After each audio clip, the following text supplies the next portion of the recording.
આ સ્થાનનું નામ છે. ઘનો એટલે ગીચ, કાંટાની ઝાડી. એટલે એને ગીચ એકદમ ઝાડી હતી, જ્યાં સૂર્યનો પ્રકાશે ન જાય એટલી ગીચ કાંટાની ઝાડી. એટલે એ પ્રસિદ્ધ હતું ટોંડકા ઘનાના નામથી. પ્રસંગ શ્રીનાથજીના ચરિત્રનો છે. ચતુરા નાગા નામના સાધુ અહીંયા રહેતા, નાગા સંન્યાસી સાધુ, કૃષ્ણ ભક્ત. અને વર્ષોથી પ્રભુએ એમને આજ્ઞા કરી હતી કે તમે અહીંયા નિવાસ કરો, એક દિવસ તમારા પર કૃપા કરવા માટે હું ત્યાં આવીશ. આપણે ત્યાં કંકોડા તેરસ આવે છે શ્રાવણ મહિના. લોકોને આજકાલ આ બધું બહુ યાદ હોય. કંકોડા તેરસ, કચોરી તેરસ, જલેબી ઉત્સવ. લોકો તહેવારોના નામ કરતા આ બધું વધારે. કોઈને પૂછો છોકરાને દશેરામાં શું કરવાનું, તમને બધા મને તો જવારા ધરવાના, ગાંઠિયા જલેબી યાદ કર. એટલે મૂળ વાત લોકોને હવે તહેવારોમાં શું જમવાનું છે. ચલો ઉત્તરાયણમાં શું કરાય? ઠાકોરજીને ભોગીનો ઉત્સવ કહેવાય. લોકોને આજકાલ આ વસ્તુ સારી યાદ રહે છે. પણ સારું, ચલો એ બહાને પણ તહેવારો યાદ રહે છે. પણ ગાંઠિયા જલેબીનું તો કોઈ વિધાન નથી હો. એ તો આપણે લોકો જ ઊભું કરેલું છે. અને હવે તો ક્યાં દશેરામાં બંધાયેલા રહ્યા છે ગાંઠિયા જલેબી. હવે તો શનિ રવિ બધા લાઈનો લગાવીને એવા સરસ ઉભા હોય, એટલે દર શનિ રવિ દશેરા છે લોકો. હવે તો એમ કે છે હવે ગાંઠિયા જલેબી ખાવા કે એમ ના કહેવાય, દશેરો મનાવે એમ કેમ કેવું પડે.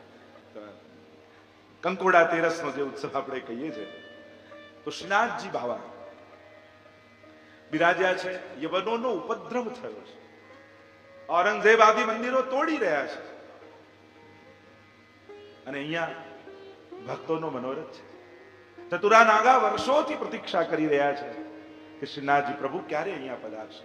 અને આ પણ એક ગુપ્ત રાસસ્થલી છે અંદર. અને જ્યારે આ ઉપદ્રવ થયો, જો પ્રભુ તો ક્યાંક કોઈના મનોરથ પૂરા કરવા કોઈને ને કોઈને નિમિત્ત કરે. જોને શ્રીજીને નાથ દ્વારા પધારવું હતું અને વચન આપેલું છે, નિભાવવા આવવાનું છે. અજબ કુંવરીબાઈને વચન આપેલું છે કે હું તારા ઘરે આવીશ. અને અહીંયા કોઈક એવું નિમિત્ત કર્યું કે ઠાકોરજીને ત્યાં પધારવાનું થયું. પણ પ્રભુનું તો એકમ ભગવત કાર્ય બહવા અર્થાનામ સાર્ધકમ, એ મહાપ્રભુજી સુવદનીમાં આજ્ઞા કરે છે. પ્રભુનું તો એક કાર્ય પણ અનેક અર્થોને સિદ્ધ કરનારું હોય. અને એટલા માટે નિમિત્ત કર્યો યવનના ઉપદ્રવને, અને આજ્ઞા કરી કે આ પાડામાં પધરાવીને મને કુમનદાસ ને બધાને ભેગા કર્યા.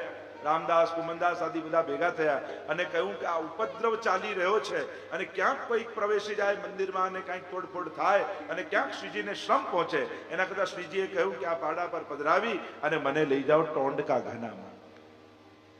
અને જેમ કહ્યું એમ કર્યું. ગાડું તૈયાર કર્યું છે, શ્રીજીને પધરાવ્યા છે. અને એટલો ઘનો આ કાંટાનો વાડ છે, બધી ઝાડીઓ છે.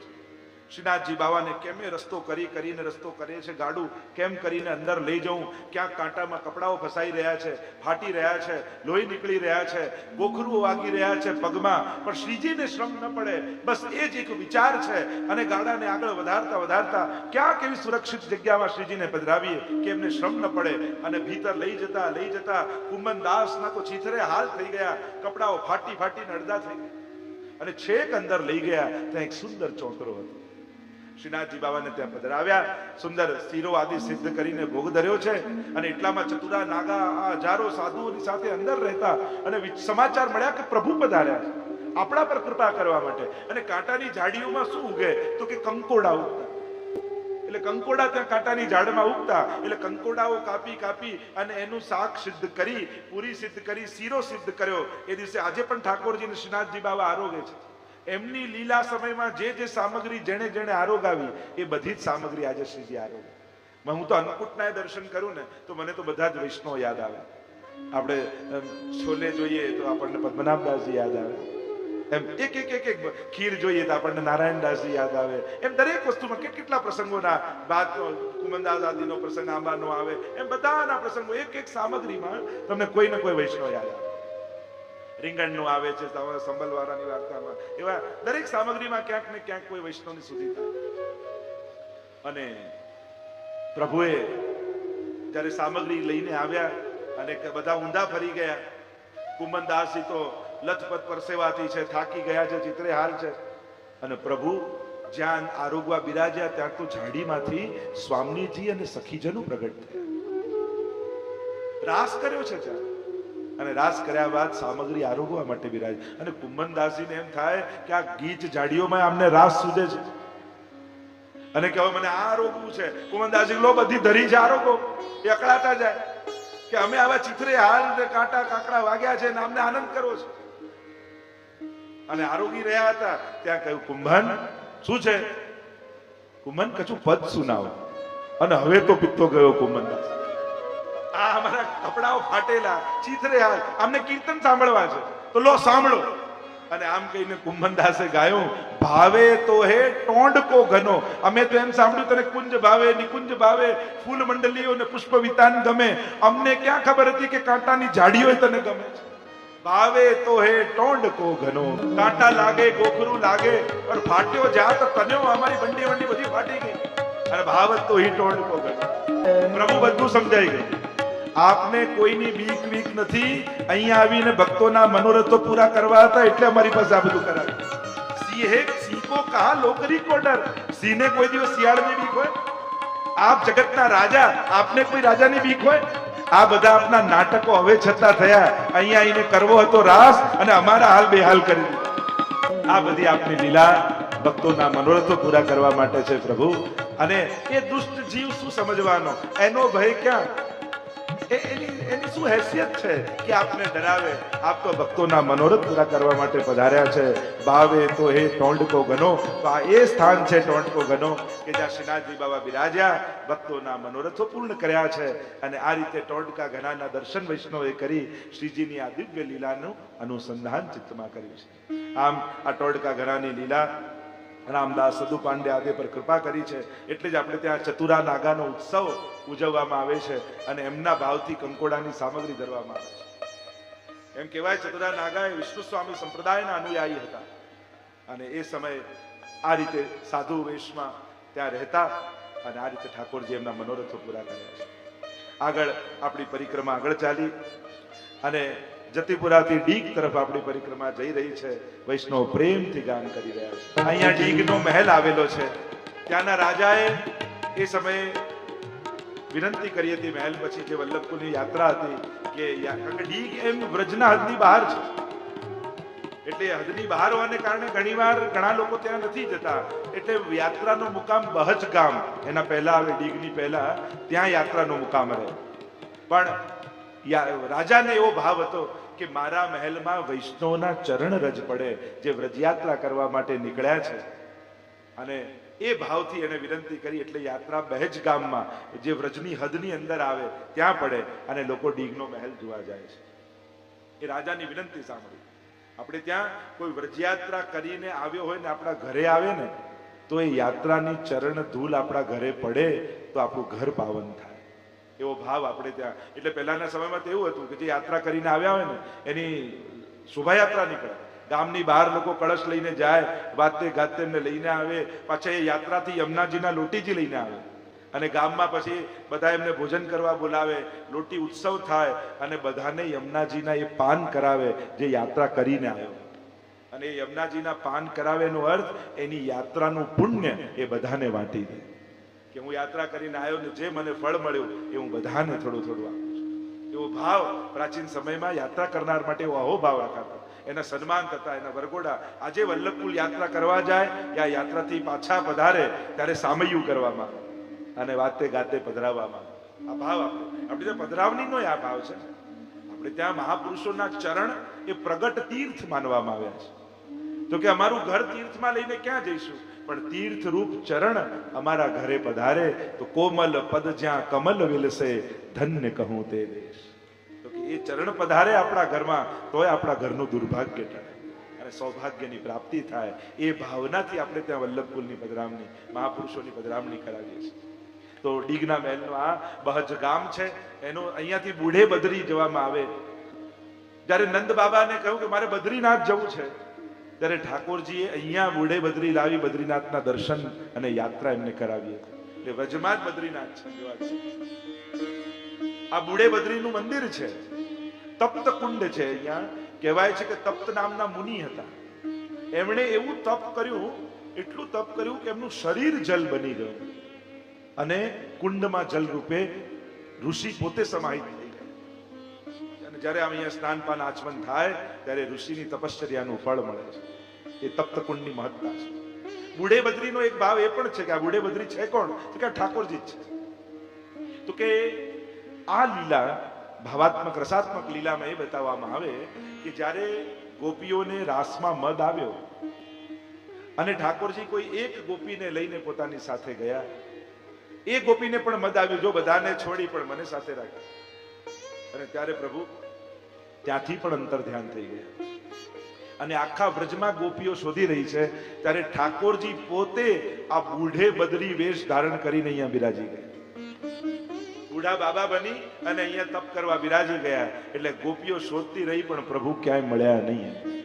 તો આ બુઢે બદ્રી એ પ્રભુ જ અંતર ધ્યાન થઈને બુઢે બદ્રી રૂપે બિરાજ્યા, એવો એક ભાવ અહીંયા કહેવામાં આવે છે. તો આ બુઢે બદ્રીના દર્શન કર્યા, વંદન કર્યા અને અહીંયાથી આપણી પરિક્રમા આગળ ચાલી, જેને હરદ્વાર કહીએ છીએ, વ્રજનું હરદ્વાર. એટલે ઉદ્ધવ કુંડ, નારદ કુંડ, સુગંધી શિલા, આ બધા સ્થાનો થતા થતા અને હરદ્વાર એને કહેવામાં આવે છે.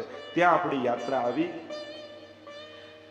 પર્વતપતિ બે નદીઓ ત્યાં આવે છે એમ કહેવાય છે, જેને અલક ગંગા અને ભાગીરથી એમ બે નામથી એ બે પ્રવાહને ઓળખવામાં આવે છે. અને આગળ જતા એ ગંગોત્રી અને જમનોત્રી જ્યાં પહાડ છે બે, એટલે કે વ્રજમાં બધા સ્થળો છે અને ત્યાં પધારે છે એવો ભાવ ત્યાં કહેવામાં આવે છે. અહીંયાથી પરિક્રમા આગળ ગઈ અને પરિક્રમા કેદારનાથ તરફ આવી. બ્રજમાં પણ કેદારનાથ છે. કેદારનાથ પર્વત છે અને ત્યાં ઉપર 160 પગથિયા ચડીને પર્વત ઉપર ત્યાં મંદિરે દર્શન કરવા જવાય છે. અને કેદારનાથ મહાદેવજીનું ત્યાં મંદિર છે. એટલે વ્રજયાત્રા કરતા કરતા સમગ્ર યાત્રાઓનું ફળ મળે છે. એટલે સમગ્ર તીર્થો ત્યાં છે. મહોદધિ કુંડ છે. અહીંયા કહેવાય છે કે ઠાકોરજીએ માખણ આરોગી આ કુંડમાં મુખ ડોળ્યો, એટલે પ્રભુના અધરામૃત આ કુંડમાં બિરાજમાન છે. છંટકી પસેરી નામને બે પથ્થર છે એમ કહેવાય છે. છંટકી અને પસેરી નાના નાના પથ્થર છે. એટલે કે ઠાકોરજી જયારે માખણ ચોરીને જતા ને ગોપીઓને ત્યાં, ત્યારે ગોપીઓ ઉરાના લઈને આવતા યશોદાજી પાસે, અરે યશોદા તારું લાલન તો મારી આખી મટકી ભરીને આરોગી ગયો. અચ્છા બતાવો કે મટકીમાં કેટલું માખણ હતું? મારા ઘરે ઘણું છે, તમારા ઘરેથી જેટલું લઈ જાય ને એને લેવા દેજો, મારે ત્યાં આવીને પાછું લઈ જજો.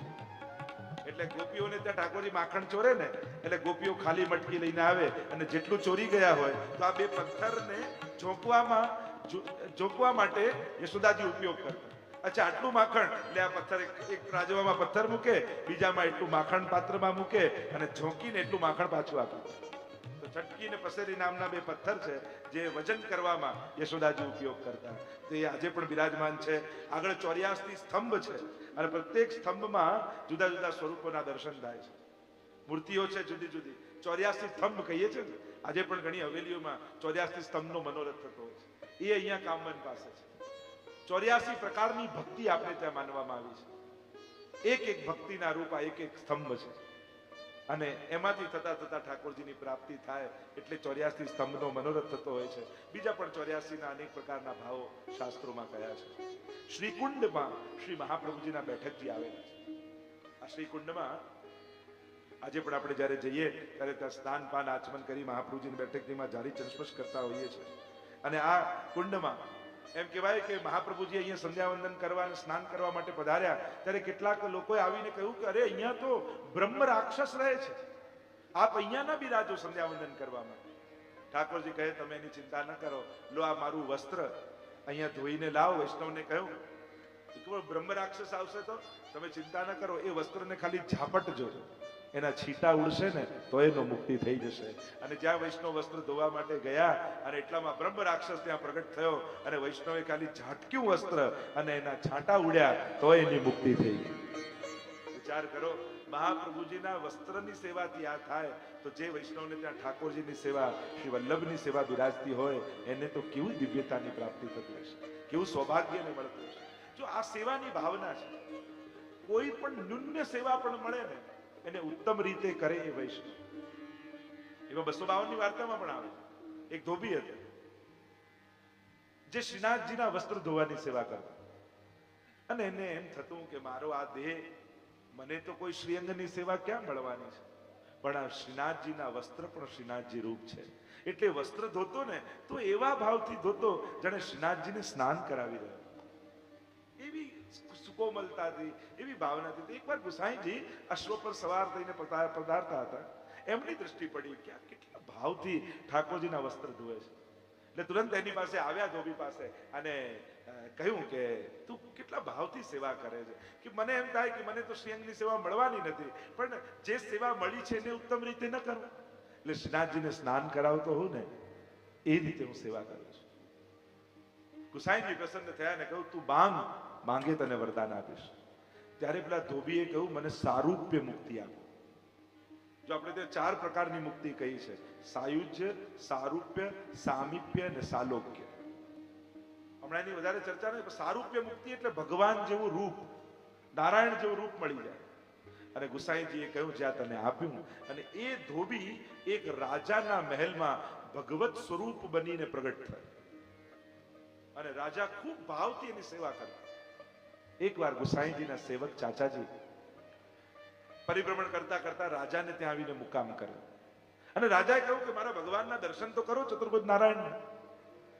અને ચાચાજીને લઈ ગયા. એટલે દર્શન કરતી વખતે ચાચાજી થોડું હસ્યા એમની સામે જોઈ, અને રાજાને ગમ્યું નહીં. મારા ઠાકોરજીની ટેકડી ઉડાડતો હોય તે હસ્યા, સારું ન કહેવાય. નારાજ થયો ને કહ્યું કે મને ગમ્યું નહીં, આપ હસ્યા. મારા ભગવાનની આ રીતે કર્યું, આવું કેમ કર્યું, આપ હસ્યા કેમ મારા ઠાકોર સામે જોઈને? ત્યારે ચાચાજીએ કહ્યું કે હું સાચી વાત કરીશ ને તો તને ખોટું લાગશે, કે ના ના, આપ પણ ભગવદીએ છો, આપ ખોટું કેમ બોલશો, મને સાચું કારણ કો, કેમ હસ્યા? ત્યારે ચાચાજીએ કહ્યું, આ તારા જે ભગવાન છે ને એ અમારા શ્રીનાથજી બાવાનો ધોબી છે. અને ત્યારે કહ્યું કે આવું કેમ કહો છો? કે ત્યારે આખું વૃત્તાંત કહ્યું કે આ રીતે ગુસાઈજી પાસે એને સારૂપ્ય મુક્તિ માંગી અને ચતુર્ભુજ નારાયણ રૂપે તારે ત્યાં પ્રગટ થયા. તો વિચાર કરો, એક સાધારણ સેવા પણ ઉત્તમ રીતે કરી તો આવું સ્વરૂપ એને મળ્યું. અને એટલા માટે વૈષ્ણવો, તમને કોઈ પણ સેવા મળે, એ બુહારી કરવાની હોય, ભંડારની હોય, ફૂલઘરની હોય, લાઈન કરાવવાની હોય, કાઉન્ટર પર બેસવાની હોય, ચપ્પલ સાચવવાની હોય, કોઈ પણ સેવા, પણ એને ન્યૂન્ય જાણીને ન કરતા. ભાવ એવો રાખજો કે મને ઠાકોરજી મળશે તો આ લાઈનમાં જ મળશે. જ્યાં બેઠા છો તમારું મન પછી અંદરની, પેલાને તો આગળ ઉભો રાખ્યો અને અંદરની સેવા, મને આ, પછી આવું નહીં વિચારું, નહીં તો જે સેવા છે એ પણ હાથમાંથી જશે. ભાવ એ રાખો, મને પ્રભુ મળશે તો અહીંયા જ મળશે, એવી નિષ્ઠાથી. કારણ કે ગુરુદેવે મને અહીંયા સેવા સોંપી છે, તો મારા માટે તો ઠાકોરજી મને મળવા અહીંયા જ આવે. એ ચપ્પલ રાખવાની હોય તો તમને ઠાકોરજી ત્યાં ચપ્પલ કાઢીને મળશે, લાઈન કરાવો તો તમને ઠાકોરજી લાઈનમાં મળશે, બુહારી કરતા હશો તો બહાર રીંગણ લીલા કરતા મળશે, પણ જ્યાં સેવા કરતા હશો ને ઠાકોરજી ત્યાં મળશે, જો ઉત્તમ ભાવથી સેવા કરશો. પણ ઉત્તમ સેવા ગોતવા જશો ને તો હાથમાં કઈ નહીં આવે, પણ મળેલી સેવા ઉત્તમ રીતે કરશો તો ઠાકોરજી ત્યાં જ આવીને અનુભવ કરે. એટલે ઉત્તમ સેવા ગોતવાની નહીં, પણ મળેલી સેવા ઉત્તમ રીતે કરવાની. સેવાની ઉત્તમતા આપણે સિદ્ધ કરવાની, આ ભાવ. પણ મન લલચાય, ઘણાનું મન હંમેશા લલચાયેલું, એને રસ બીજાની સેવામાં જો કે પેલાને કેવું સારું, નજીક પહોંચી જવાતા આપણને આવડે છે, પણ નિકટ જતા નથી આવડતું. ધક્કો મારીને 10 ને તમે આગળ પહોંચી ગયા, પણ ઠાકોરજીથી કેટલા દૂર થઈ ગયા એ તો આપણે વિચારતા નથી.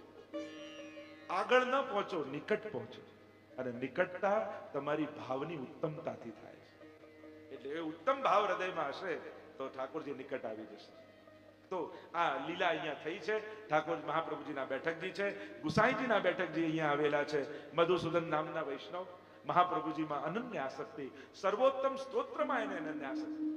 જો ઘણાને ગ્રંથોમાં આસક્તિ હોય, ઘણાને મંત્રોમાં આસક્તિ હોય, ઘણાને પાઠમાં આસક્તિ હોય, ઘણાને મેં વૈષ્ણવને જોયા છે, ઘણાને યમનાષ્ટકમાં એટલી આસક્તિ હોય ને, કાંઈ પણ થાય, કંઈ પણ હોય, ચાલો યાવ બેસીને યમનાષ્ટક કરી દઈએ, અને યમનાષ્ટક એને એનો પ્રભાવ પણ આપે, એવું ફળ પણ આવે. ઘણાને સર્વોત્તમમાં એવી આસક્તિ, અખંડ એમના મનમાં સર્વોત્તમ ચાલતા જ. મધુસૂદનજીને એવો તાપ થયો કે મારે પ્રગટ નેત્રોથી મહાપ્રભુજીના દર્શન કરવા છે. અને ગુસાઈજીની બેઠકજી, ગુસાઈજી ત્યાં વિરાજતા, પારાયણ કરે, અને આ કુંડમાં રહી અને 3 દિવસ સુધી અખંડ સર્વોત્તમના પાઠ કર્યા. ત્યારે ગુસાઈજી ત્યાં પધાર્યા અને કહ્યું, હવે પાઠ કરવાનું બંધ કરી દો. ત્યારે એમને થયું કે મધુસૂદન મેં તો મહાપ્રભુજીના દર્શન ન થાય ત્યાં સુધી પાઠ કરવાનું નક્કી કર્યું છે, અને સાંભળ્યું તો એવું હતું કે 3 દિવસ અખંડ કરીએ તો મહાપ્રભુના દર્શન થઈ જાય. મારે તો કરીને જ જવું છે. બીજા 6 મહિના સુધી પાઠ કરે, અને ત્યારે મહાપ્રભુજી પધારે. ત્યારે એને વિનંતી કરી, વૈષ્ણવ જયરાજ, મેં તો એમ સાંભળ્યું હતું કે 3 દિવસ કોઈ સર્વોત્તમજી કરે તો આપના દર્શન થાય, પછી મારે 6 મહિના કેમ કરવા પડ્યા? ત્યારે ગુસાઈજી, ત્યારે મહાપ્રભુજીએ કહ્યું, તારી અજ્ઞાનતાને કારણે 3 દિવસ તે પાઠ કર્યા ને, ત્યારે ગુસાઈજી તારી સન્મુખ આવી જ ગયા હતા, પણ તે મારા અને ગુસાઈજીમાં ભેદ જાણ્યો એટલે 6 મહિના વધારે પાઠ કરવા. ગુસાઈજીને મારું સ્વરૂપ ન જાણ્યું, અમારા બંનેમાં ભેદ જાણ્યો એટલે આટલો અંતરાય થયો. બાકી ગુસાઈજી પણ મારું જ સ્વરૂપ છે, આવો ભાવ રાખ્યો હોત તો તને શંકા ને તારે પ્રતિબંધ ન થયો. તો આ એ સ્થાન છે જ્યાં ગુસાઈજી પણ પારાયણ કર્યું. ગોકુલનાથજીના અહીંયા બેઠકજી છે, ગિરધરજીના અહીંયા બેઠકજી છે, શ્રી મહાપ્રભુજીના સંધ્યાવંદનના બેઠકજી છે, શ્રી ગોવિંદ પ્રભુના બેઠકજી છે. આ એવું દિવ્ય સ્થાન છે.